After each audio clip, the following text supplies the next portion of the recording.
July 14th గన్నా birthday. So వాడి బర్త్డేకి invite చేస్తే మేము అరౌండ్ 9 o'clockకి వెళ్ళాము. అప్పటికే అందరూ కేక్ కటింగ్ అయిపోయి అందరూ డిన్నర్కి కూడా కూర్చుని పోయారు.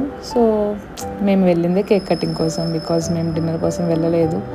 డిన్నర్ చేసేసి తాపీగా కేక్ కటింగ్ ఎంజాయ్ చేద్దామని వెళ్తే అప్పటికే అందరూ తినేసి కేక్ కటింగ్ అయిపోయి భోజనానికి కూర్చుని పోయారు. సో వీవర్ లైక్ మా పాపకి కేక్ కటింగ్ చూపించడానికి వచ్చాను కదా అని కొంచెం మూడీ అనిపించింది. బట్ ఎనీవే అయిపోయిన తర్వాత అందరు భోజనాలు అయ్యాక వెయిట్ చేసి గనాన్ని మళ్ళీ పిలిచి థ్యాంక్ఫుల్లీ అది కేక్ ఫుల్ కటింగ్ అవ్వలేదు, జస్ట్ కొంచెం ఒక పక్కన కట్ చేసి కూర్చుని పోయారట భోజనానికి. సో గనాన్ని మళ్ళీ పిలిచి కేక్ కట్ చేయించాము పాపతో నించోబెట్టి. I was surprised. అసలు పాప చేతికి 2 చాక్లెట్స్, చిన్న చిన్న చాక్లెట్స్ ఇచ్చారు బర్త్డేకి వెళ్ళామని. సో ఆ 2 చాక్లెట్స్ తను కేక్ కట్ చేయగానే గనాకి ఇచ్చేస్తుంది, ఎవరు చెప్పలేదు అసలు ఇవ్వమని.